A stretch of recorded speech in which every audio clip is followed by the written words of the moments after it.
Good morning, good morning, good morning, everybody. It is Angie Atkinson, and on this channel, I offer free daily video coaching to help you discover, understand, and overcome narcissistic abuse in toxic relationships. I like to call it toxic relationship rehab. So if that sounds good to you, hit that subscribe button and let's just get going. So I have some exciting stuff for you today. A few different things happening. First of all, I will be starting off in, well, it's a new week, it's a new month almost. Well, it just became a new month. I've got a lot of new things coming for you guys. Starting with, I'm going to try a new thing this week and see how it goes, where I publish my video for each day right after my live stream. So hopefully that way you'll get a chance to watch it. Now, today's live stream is going to be a little bit quick, but while we're starting it, let's go ahead and just pop in the questions. If you guys have questions for me, if you have things you want to talk about, start putting them right in the chat. I'm going to say hello to everybody who's here right now, and then I'm just going to jump right into the questions, and then I'll tell you about the video. All right? So let's do it. All right, we have Susan LaValle. Hello, Susan, and good morning. And E. Siegel. Hello, E. How are you? Lovely cat in the house, says lovely Angie in blue. Thank you. I keep trying to hide my bra straps. Thank you. And we have Ms. Martha Ross in the house. Hello, Martha. How are you? And we have Renee. Good morning. And Mooncake. Hello, Mooncake. How are you? Cool name. Hello, Lisa Coda. Mooncake says, any advice on handling a narcissistic classmate making school life a living hell for me? I am so sorry that you are dealing with that, my friend.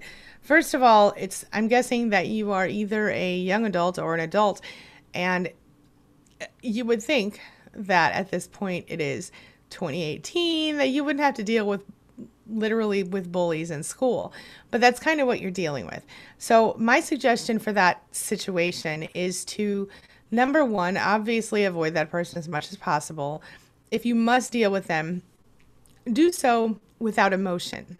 So for example, if that person is harassing you or attacking you, if there's anything you can report, to the school or to the, the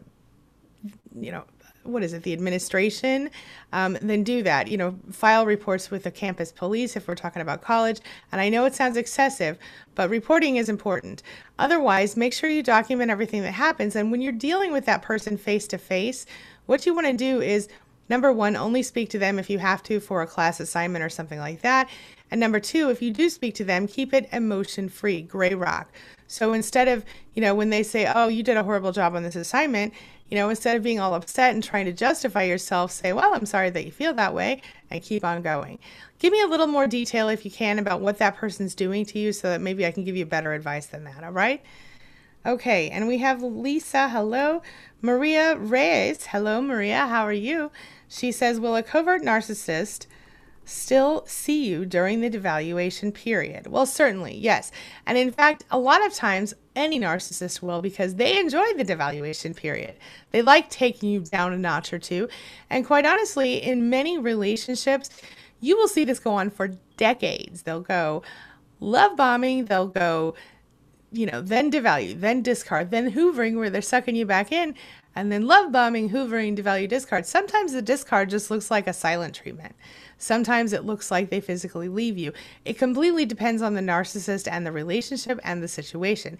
Even in parent-child relationships, you see that love bombing, devalue, discard, hoovering cycle happening. And you could recognize it if you look for it close enough. Let me know if you have other questions, Maria. Hello, Neutron Blonde. Hello, Lilvet7. How are you? Good morning. Good morning, Nancy Wright and Andy. Hello, Andy Codling. Good morning. James F. in the house. Hello, James F. How are you, my friend? And Henry Nerney is here. Hello, Henry, and good morning. And we have Neutron Blonde saying, since I've realized my mother was a narcissist, I'm starting to see other narcissists in my life. Am I exaggerating? That's a really great question, because I see that so often. The same thing happened to me. When I recognized one narcissist in my life, I suddenly saw a whole bunch of other narcissists. No, it's not exaggerating. What happens is that then we realize, okay, especially when we're dealing with a parental narcissist, we might notice we're in a narcissistic relationship. We might notice some of our friends are narcissists, our coworkers, our bosses, etc. And the reason is because that seems normal to us. That's all we've ever known. And without even recognizing it, we still end up with similar types of people. I'll tell you, when I married my ex-husband, I thought I was getting into a completely different relationship. He seemed completely different than my narcissistic parent. And in reality, he was just another version of my narcissistic parent. He was a more covert type of narcissist. It's interesting the way that happens. So no, I don't think you're exaggerating. I think a lot of people find that they have to kind of really do a big cleaning house moment when they go through this whole process and start to see all the other toxic people around them. It's hard, but it can be done. Oops, where was I? Okay, so we have, hello, Danny P. How are you? Welcome, welcome. E. Siegel looks like I can't read the rest of that. Isabel says, how can I be happy on my own? I find that I'm really insecure around people, and I tend to have an anxiety attachment style in close relationships. I believe my parents may be narcissists. That's a really tough thing, Isabel. And I'll tell you something. One of the things that I have found, I was just like that. I was excessively clingy, and I felt a constant fear of abandonment in my relationships until I sort of woke up and recognized that where the fear came from. Because when you have a narcissistic parent, even if they never physically abandon you, they kind of emotionally abandon you, and you kind of feel really like you're floating out there in the world all by yourself. And so the very minute that someone else says, hey, I love you, I care about you, I want to be in your life, well, you're just like, I got to hold on to this person, because as you've been told your whole life, it's going to be really hard for anybody to love you. So you almost take whatever you can get and just kind of hook into that. And I'm so grateful that I learned the difference, and I learned to recognize a few things. I'm going to share those with you right now. Number one, you get to decide who you are. Number two, you have to learn to love and accept yourself unconditionally and find something that excites you and makes you feel passionate that is outside of your relationship. And the reason is, and I'm not talking about cheating, I'm talking about another activity. Like for me, it was writing, or it was, more recently creating videos, or whatever it is. Find something that excites you and makes you feel good about yourself and your life outside of that person, and make sure that you never stop engaging in that stuff. When you can find yourself in a place where you can feel happy, and then you can decide to yourself, you know what? I would rather be by myself than with somebody who's going to abuse me and make me feel like crap all the time.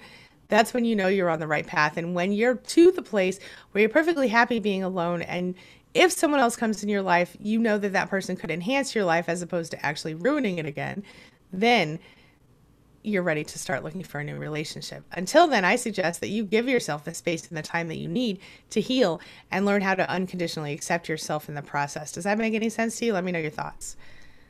Okay, then we have TB, who says, my teenage daughter's stepmom is a clinically diagnosed sociopath.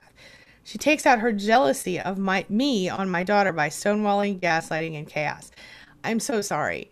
That is a horrible situation. Is there any way that you can, she's a teenager. Is she old enough to tell the judge she doesn't want to be around that person, or what? I would suggest when it comes to your daughter, if she's still forced to deal with this person, that you teach her the gray rock technique. So what that is what I kind of described earlier, where you simply don't react to that person in any way, shape, or form emotionally. So if I were your daughter, I would ignore the stepmother when I'm around her unless she speaks to me first, in which case I would speak to her politely but without emotion. I would not allow her to see me hurting if I were your daughter. It sucks that she's a teenager and going through this, because teenagers are so sensitive as it is.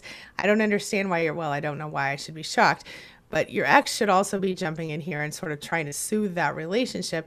Otherwise, you kind of might want to think about talking to your daughter about changing the visitation schedule if that's something that you have control over. Let me know your thoughts. Hello, Tara. How are you? Nice to see you today. James F. says, them taking you down and devaluing you makes them feel better about their lack of self. Absolutely the truth. And that's why you don't give them the pleasure of seeing you feel sad or upset or angry by what they're doing. because it takes away just a little bit of the supply and the satisfaction for them. You see? Yeah. Hello, Miss Maddie from the Mod Squad. Happy to have you here today. Thank you so much. I'm always happy to see you. Lapis is here and says, hello, it's Leah, Nova Scotia. Hey, girl, hey. She says, new name, same game. I feel you, and welcome back.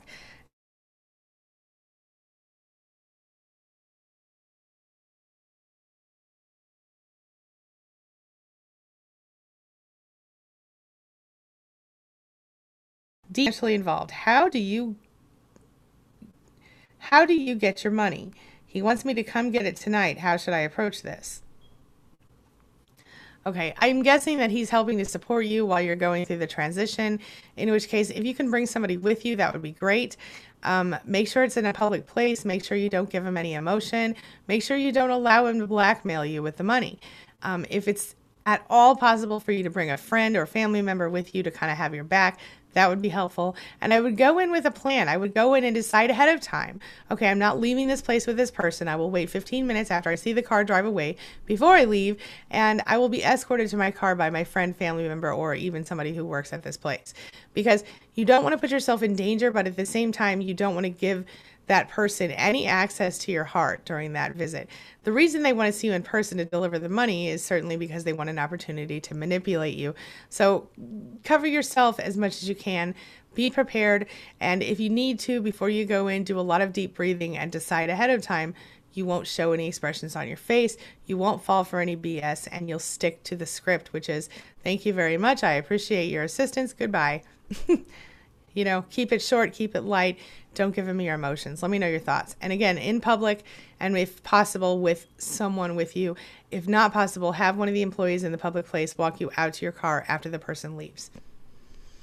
Okay, let's see. Buku. Okay. I'm sorry, I'm bad with foreign languages. I only speak one and not very well. Buku says, I think my narcissist is stalking me. What can I do to protect me and my daughter? I've made the police report. What's next? Okay, I know a lot of people in this chat are going to give you some great advice. So you guys, if you've been there, if you've done this, pop it in the chat. How can you help Buku to protect herself and her daughter? And then I'll share my tips. Number one, you did the right thing by reporting it to the police. Make sure you do it every single time that there are any incidents. Number two, get some cameras for your house. Make sure you know the passwords and you have control over them, and that you're using passwords that person never heard or saw you use before. Completely different, random passwords. Have them generated if you need to, and keep them in a safe place. The next thing I would do is to talk with your neighbors, talk with anyone around that kind of sees your house all the time. If there's a grandma living across the street or a stay-at-home mom, go talk to her and say, hey, if you happen to see this person popping through the neighborhood, would you let me know, because this person is stalking me and my child? And then kind of do everything that you can do, document every single incident that happens. But at the same time, once you've set all of your safeguards in place, your door alarms, window alarms, anything you can do, stop stressing about it. Okay, I know that sounds counterintuitive, but put your safeguards in place, do your due diligence, take down the information as you need to, tell the police every time it happens, but then don't stay focused on it. Start focusing on living, because what they're doing when they're stalking you is they're controlling you.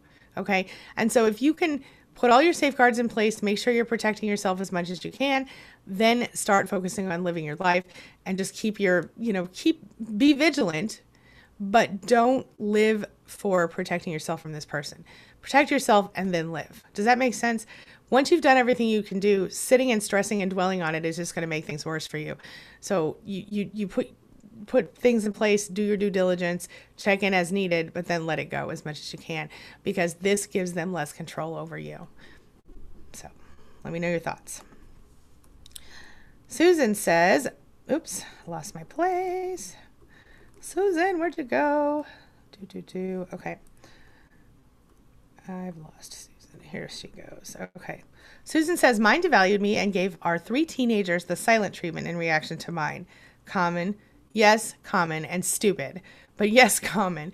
It infuriates me when people use the children against each other. And narcissists are the worst about this, because they don't really care how anybody feels. And they know that you do. And they know if you have 3 teenage children with that person, Susan, that person knows that you will do anything to protect your kids. And so by giving the silent treatment to your kids, they're trying to control you into talking to them and doing what they want. Don't let it happen. Sit down and have a discussion with your kids about it. Teenagers can understand more than any other kid. Tell them as much as they're capable of intellectually understanding about the situation. Be really straight up and honest with them, but at the same time, be factual and not judgmental when you talk to them. So this is still their father, even though he's what he is. He's still their father. So remember that and keep it in your mind when you're talking to your kids. Be honest, but don't be hateful. Does that make any sense? And I know that sounds difficult, but I had a therapist tell me one time, and I know this is different because we're talking about a 4-year-old, but when my child was 4 years old, my oldest, who is the child of my narcissist, he said to me one day, Mom, how come all the other kids at preschool have dads and I don't have a dad? Where's my dad? Well, when my son was 16 months old, I left my narcissist. And by the time he was 2, my narcissist had completely fallen off the planet for him. And so he wanted to know, where was his dad? All the other kids at school had dads, but he had no dad. Why didn't he get a dad? I mean, that devastated me, that question. And so I went to a therapist and I said, what am I supposed to tell my kid in this situation? How am I supposed to deal with this? And the therapist said, you know what? You have to tell him the truth. And that was really hard for me to tell a 4-year-old child the truth, which was that his father had the right to see him and chose not to. And the therapist specifically said to me to explain to him that your father could see you if he wanted to, but he chooses not to, and that's not your fault. And that's difficult to tell a 4-year-old, but the reason that the therapist gave me for that advice, he said, was because it would help the child to, number one, not resent me as his parent because I was the only parent he had left, and number two, to see the truth. And at the age of 4, what he could understand was only that his father was allowed to see him and chose not to. And that was very painful, and I remember both of us crying in those moments. I remember we were laying on my bed. I had a waterbed at the time. Nose to nose on the pillow, and it was devastating. It just kind of brings tears to my eyes just talking about it. This kid's 21 today. It was a long time ago. But it's something that it bonded us and it made our lives closer. It made our hearts closer, and it was the truth. And I didn't have to tell him a stupid lie or a story. I told him the truth. And I think that if I could tell a 4-year-old the truth, you could tell your teenagers the truth and still protect yourself and them in the process. Don't allow him to use them against you anymore. Like, enlighten them and help them see the truth. Is that helpful at all? Let me know your thoughts. Okay. Blossom Kitty is here and says, what if you have no friends at all? And all new people you meet are narcissists or energy vampires. Give up on finding friends? Good question. Suggestion, Blossom Kitty, is to take a little time to yourself first and sort of figure out, what is it exactly that you want in friends? What kind of friends are you looking for? And how can you kind of become the sort of person that you want to be friends with? And I know that sounds woo-woo or whatever, but it's true. If you're constantly thinking to yourself, oh no, this is another energy vampire, oh no, this is another narcissist, you're going to draw more people like that into yourself. Work on healing yourself as you go forward. Work on letting go of preconceived notions. Be careful, be self-protective, but don't be so careful and self-protective that you don't let anyone try to get to know you. Just give yourself time before you trust anyone fully. Go into situations like maybe large group situations, go join a meetup group or something with something that, a topic that you're interested in, and start to make, sort of casual friends that way. And then as time goes on, if you spend more time with that group, you will start to see people pop out and people who are, naturally going to be drawn to you. When those people are drawn to you, get to know them. If there's somebody, you can see the red flags, them up front. If it's somebody with red flags, cut them off and move on. Do you know what I mean? I think the biggest thing is, number one, being healed enough to unconditionally accept yourself. And number two, being healed enough to set and maintain your boundaries. Know your deal breakers for your friendships and start there. Let me know your thoughts on that. Okay, Lapis says, Order of Protection. Yes. Hello, Hope. How are you? Welcome back, my friend. And Dive says, good morning, Narc Queen. Thanks for the help. Okay, thank you. Erica Moon says, is anyone near Austin, Texas? I do not know. I am not. Susan Marion says, hi all. I just wanted to pop in while waiting to see my therapist. Hello, Susan. How are you? Summer Night says, my boyfriend's mother is a narcissist, and she treats her husband like you said.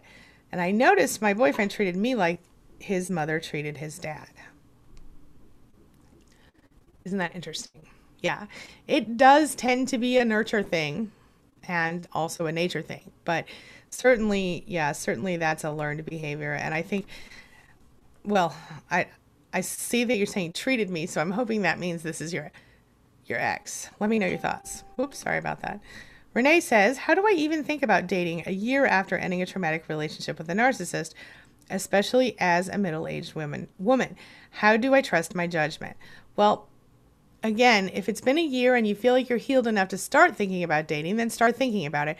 But think about it in a different way than you ever have before. Number one, I'm 43. I don't know if you consider that middle-aged or not, but don't tell me if you do, because I'm trying to think about that. But, but what I will tell you is this. At this point in my life, I have no intention of having more children. I don't care if my husband, suddenly falls off the planet and then I meet the, perfect, whatever. It doesn't matter. I'm still not having any more children. I'm done now. So if you're where I am, then you're not in a rush. Okay. If you do want to have children or have more children and you haven't done this yet, then you might be in a slightly more of a hurry. Then you might want to start thinking about things like adoption, right? If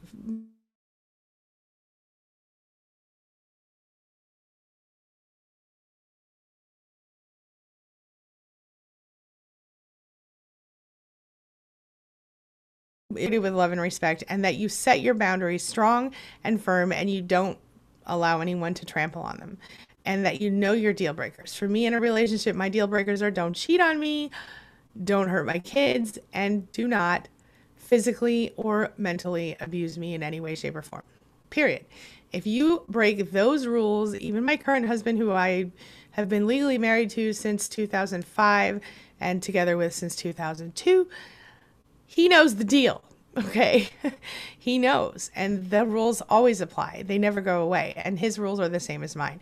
My point is, have your deal breakers, have your rules, have your plan, have your boundaries, and then start thinking about it. Be aware of the red flags. Don't dwell on it. Don't go into any date ever, especially a first through like 10th date, thinking this is the person of my dreams. Just go thinking this is going to be fun. Let's see what happens. Change your expectations. Don't feel the need to rush into a relationship, and learn how to be happy by yourself first. I think that's a huge important thing. When I got to that place where I was like, you know what? I love my life just the way it is right now. I don't need anybody else in my life, but if somebody else comes along, cool. And if they're worth my time and energy, maybe I'll give them some of that. And that's literally 2 weeks before I met my current husband, after having been single for a long time. So, you've got to heal yourself first, is what I'm saying. Okay. Just Be Real says, I'm going to see mine on Tuesday. Right on. I hope you mean your therapist and not your narcissist. Erica Moon says, I want to leave, but I have nowhere to go. I hear this a lot. Erica, go to queenbeing.com/plan, PLAN, and pick up the information there. Not only are there some ideas on where you could live, but there's also a lot of stuff with checklists and information that you can download so you can kind of prepare yourself. I found going through the preparation stages empowered me as well. So think about that. Charmaine Nelson says, please do a video on working with narcissistic coworkers. I've done it before. I'll do it again. Stay tuned. Lovely Cat says, is a cerebral narcissist a homosexual? Not always. You can't assume that. I have seen it. And I've seen homosexuals pretend to be heterosexual and vice versa, because narcissism requires people to get a lot of attention, and a lot of narcissists work on the histrionic path where they kind of, need everybody to think they're attractive. And also that hobosexual factor, they need a place to live, so they'll be whatever you are. And that's disgusting and horrible and wrong, but there it is. Let's see here. Hello, Free at Last. Welcome back. Says, hi, family. It's been a while. Been struggling. I was unfortunately hoovered back, and I've now been dumped again. I feel horrible. There's no contact for over 2 years. I feel used and hurt all over again. Oh, my gosh. Okay. This is what I'm going to say to you, my friend. First of all, take a deep breath with me. Now stop beating yourself up, okay? You have to remember, our addiction to the narcissist is from trauma bonding. It's like Stockholm syndrome, but it also affects the same part of the brain as cocaine addiction and alcohol addiction. We are literally physically addicted to these people. And I'm not going to go into all the science of it right now, but I've done tons of videos on this topic. So check those out if you want to. I think the most recent one was called This Is Your Brain on Narcissistic Abuse. Regardless, the point is that you have options here, okay? You can decide to beat yourself up for falling back in, or you can decide to give yourself a break and love yourself so freaking hard that you never do it again, okay? Stop beating yourself up. Understand that you deserve to be loved. Understand it's not a huge deal, okay? It's not a huge deal.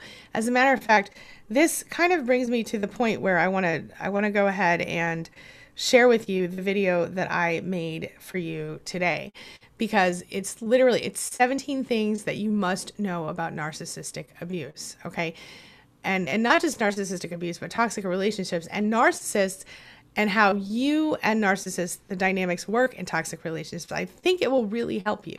But that's what I'm going to leave you with right now. Just bear with me 1 second, because I'm going to go ahead and I'm going to set that up to go live right now. And then I'm going to share the link with you here in the chat. And then we're going to try something. I'm going to stay around and talk with you. And if you guys want to go watch it and then pop back over, I'll be here for a few more minutes. And you can ask me any questions that you have, okay? So let me see here. I'm going to try anyway. It's coming. It's coming. It's coming. So while I'm waiting for that, here it goes. Edit. I'm going to send it to go live right now. And then immediately I'm going to put the link for you in the chat. I'll go ahead and continue to answer questions. You guys can always watch this back on the replay if you do want to go watch the video now. And then I'm going to stay around for a few minutes, and then I'll go ahead and head out and get moving with the rest of my day, because I have client calls and all kinds of other good stuff to deal with today. So it's right now, it's live on my channel. So you can either just flip back over to my channel, or you can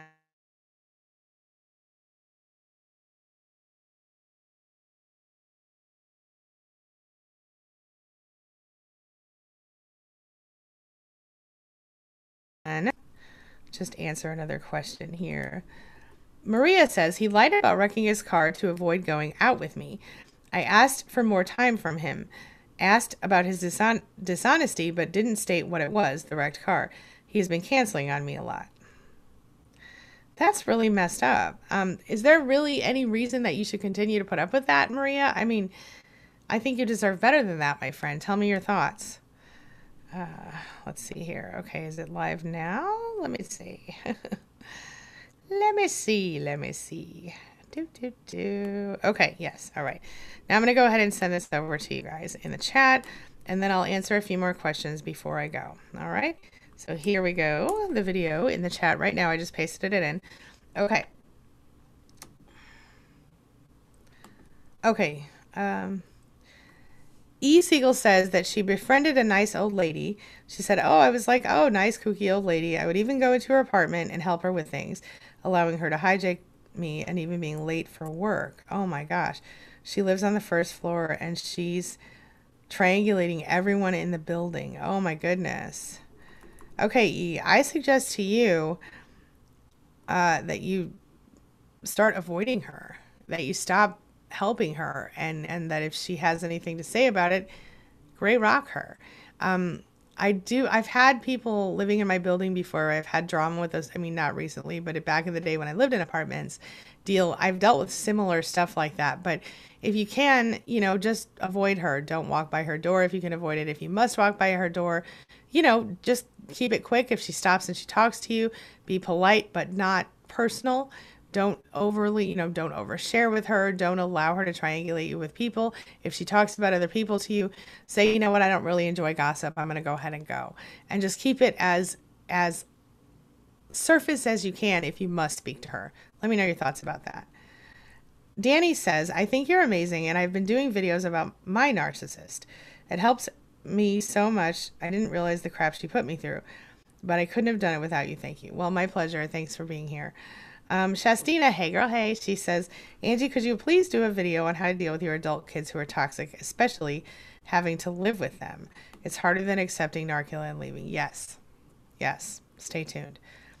Isabel says, thank you so much. That helps a lot. I have music school, but I'm looking for other hobbies that excite me. My long distance boyfriend and I are on a break so that I can accept that and find myself. Well, I do understand that, Isabel. And if your long distance boyfriend is the right person, then it'll work. And if not, don't beat yourself up about that either, because everything happens, I don't want to say for a reason, but everything can contribute to our evolution. Okay. And if this isn't the right person for you, that's okay. Take the time and use this time to discover yourself and to continue to grow forward. And music is amazing, my friend. And I would totally throw yourself, as long as you love it, I would throw yourself into doing more music and put your emotions into it. I mean, just think about some of these people who have thrown their emotions into their music and have changed our lives with it. You know what I mean? I love music. I'm no musician. I mean, I used to be able to play a lot of instruments, and sometimes I can sort of carry a tune, but I'm no musician. I truly admire someone who has that sort of talent and can really run with it. If you're in music school, you must be one of those people. So I would love to know more about that. And if you're doing any recordings, let me know. I want to hear them. Okay. Okay. Let's see. Maggie says I'm going through the same thing with my son. Okay. We'll keep that in mind for a video upcoming soon. Hello, Colleen from the Mod Squad, and this is also Coach Colleen from Queen Being, you guys, if you didn't know. Colleen Brosnan here. She says, good afternoon, everyone. Oh, it's Thanksgiving for the Canadians. Oh, I forget. Hello, and happy Thanksgiving to my Canadian friends, the Canadian part of our SPANily. Thank you, Colleen. Care Bear says, I'm new to this channel. Why don't they ever acknowledge the hurt they cause or even apologize? Well, because as Susan Marion says here, they're never wrong in their eyes, and that's absolutely true. And the other side of that coin is they have no empathy, so they don't really care or even maybe know that they hurt your feelings. So if you're going to have to deal with a narcissist long term, you're going to have to deal with the let's pretend it didn't happen factor. And that sucks, especially when you really deserve an apology. And I'm sorry. But again, your very best option is pretty much always no contact if possible with a narcissist, or low contact if you have to co-parent or do business with that person or legal stuff. Let's see here. Stacy's Rainbow Sparkling Heart says, hey guys, hey Angie, hey Stacy.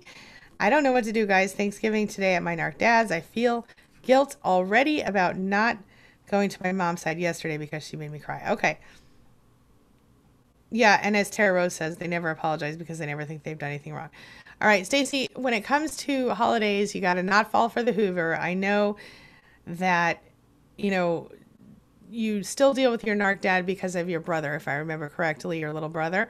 And I totally understand that. So again, what I would do is I would focus on your brother. I would not focus on your dad. And anytime you do have to deal with him, keep it surface. Don't share any personal information. Do not allow him to see you feel upset or angry at anything he says. Focus on spending the time with your brother and any other family members you do want to see while you're there. Enjoy the food and then get the heck out of there as soon as you're able to do so.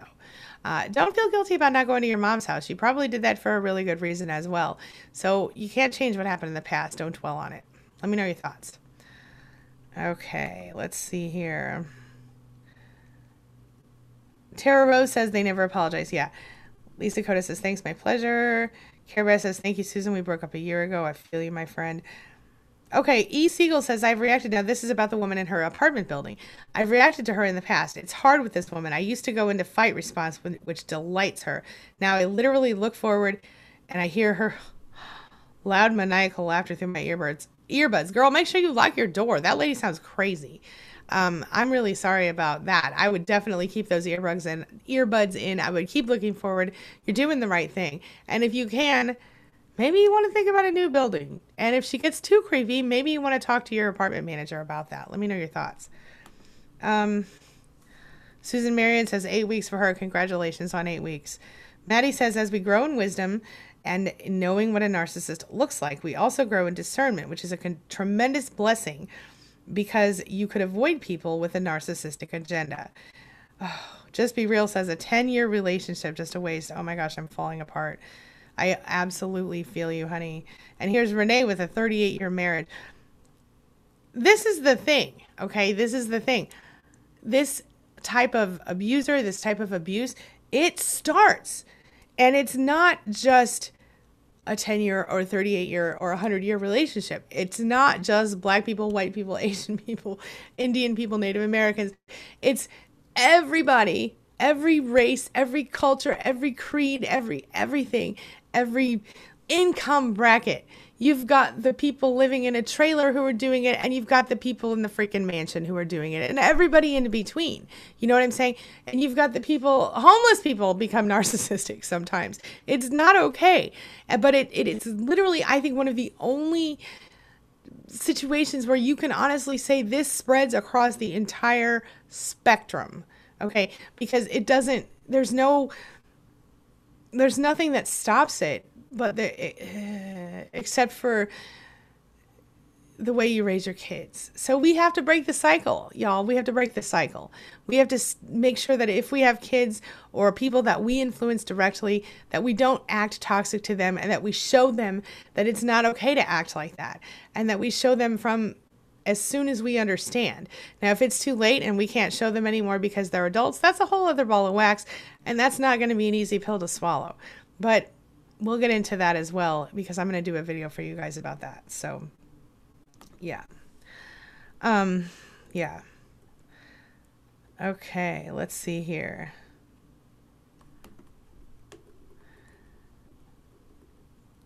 Con P says, I've been 53 days no contact after 11 years. The narc hasn't hoovered, and I don't think, but I thought all narcs hoovered. Okay, that's a good question. I've actually done a whole video about that. Why hasn't my narcissist hoovered me, I think it's called. Basically, what happens is 53 days may or may not be enough time. So you've got the possibility that they're dealing with a new supply right now. You've got the possibility that they're holding out because they think you're going to come back around. You've got the possibility that, you know, there's no limit on hoovering. I actually know somebody who was 20 years out, thought they were completely free, and got hoovered. You know what I'm saying? There's no like rhyme or reason to it, and there's no guarantee that it will happen with any amount of time. But just because a person doesn't do the hoover doesn't mean they aren't toxic and ruining your, you know, somebody that would ruin your life if you kept them in. Keep that in mind, and let me know your thoughts. Imogen says, narcissist, or is it Imogen? I'm hoping I'm saying it right, or Imogen. Narcissists definitely try to steal your thunder. So mild the approach. Ply you for information in your field. Use it with their hands. Never with their friends. Never give you credit. I've seen it. Get kudos for being a good and knowledgeable friend in front of you, and you know it's your information, learning, etc. that they're benefiting from. Yeah, and then they never give you credit. Been there, done that, seen that 100 times. Let's keep going. It's frustrating. I totally agree with you. Hello, VIP Kid. How are you? Welcome back. This is a great video. Yes, they don't change. We can focus on healing ourselves. Yes, thank you, thank you. You know, and we have that power, what we have power over. Yes. Blossom Kitty says they only hoover if they see hope of you falling for it. No contact makes it less likely for them. As soon as you throw them a breadcrumb, they will come. That is that's true. But also, again, time does not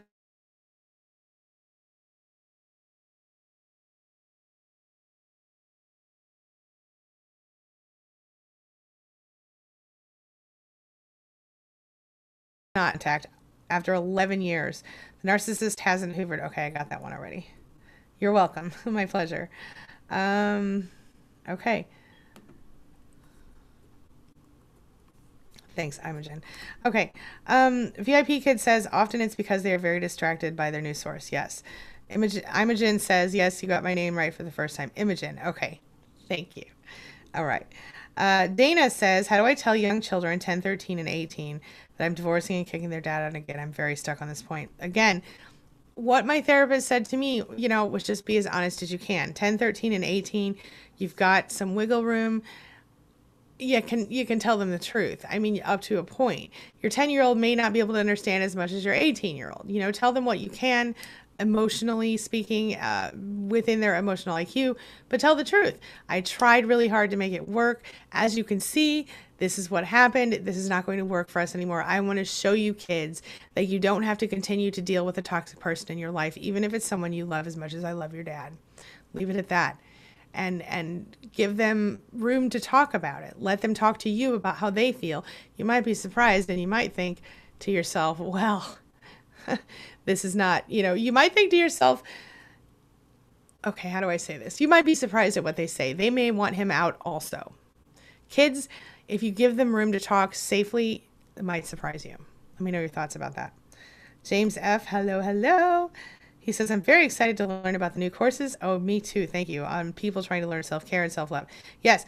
Let me talk about this really quick. So, Lise, one of our Queen Being coaches, and Colleen are doing special. In fact, there's one that Misty's involved with as well. Misty's our divorce coach, doing special new group coaching sessions. You can go find out more about that at queenbeing.com or go into the SPAN group on Facebook and just tag Lisa or Colleen and ask them about that, and they'll fill you in. Thanks, James, for that.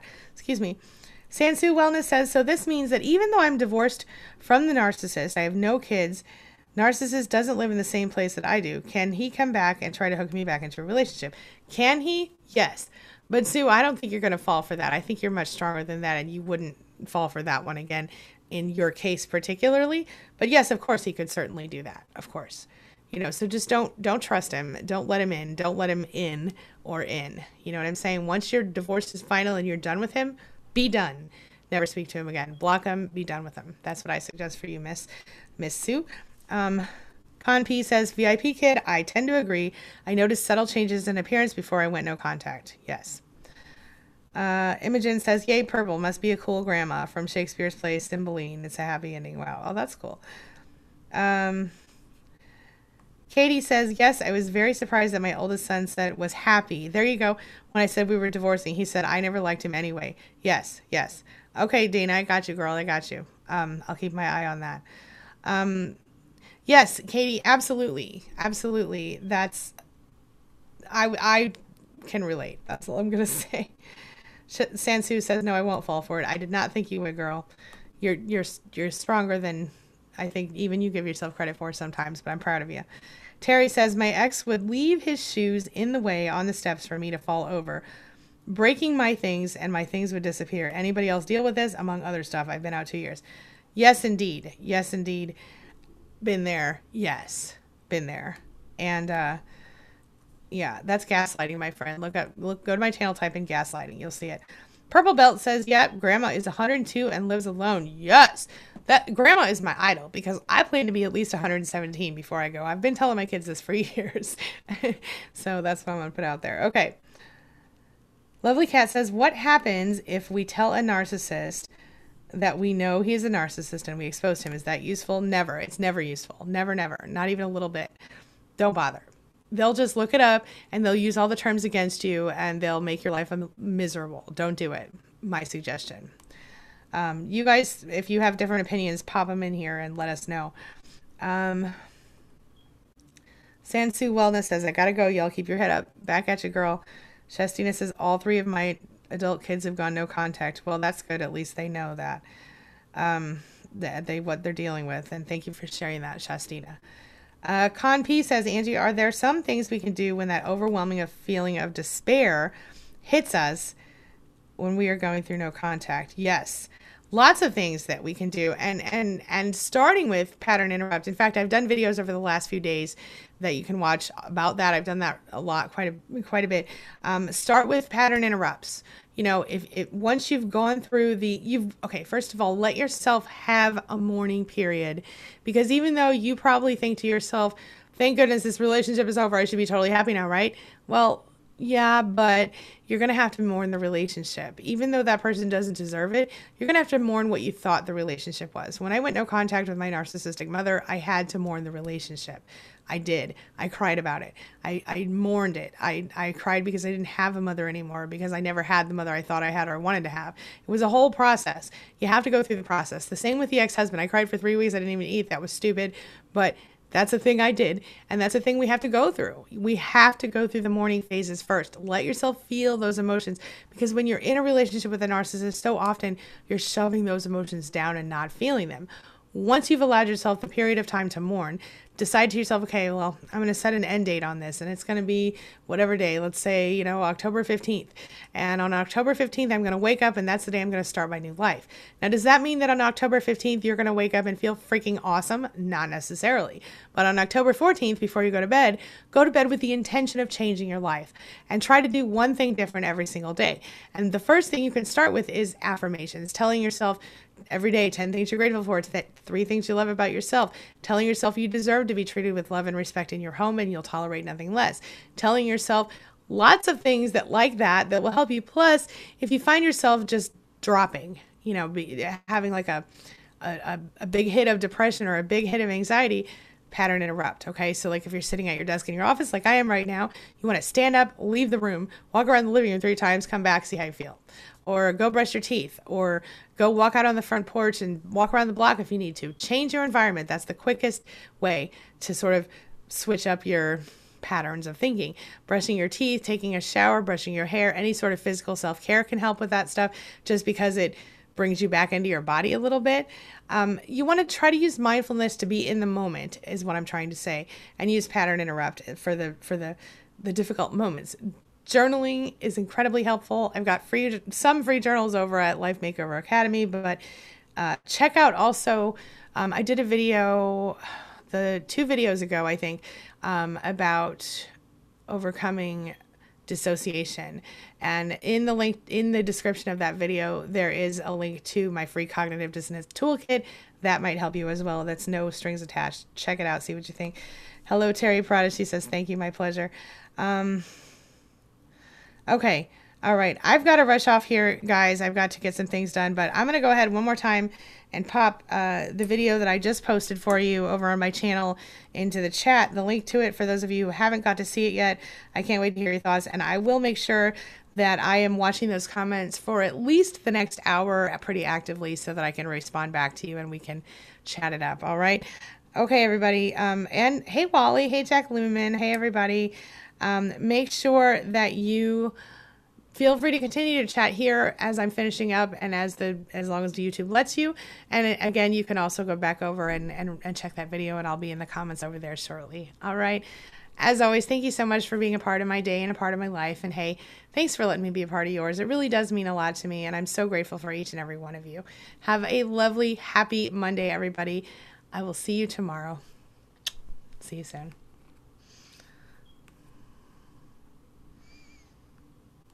Back at you, Andy. Thank you.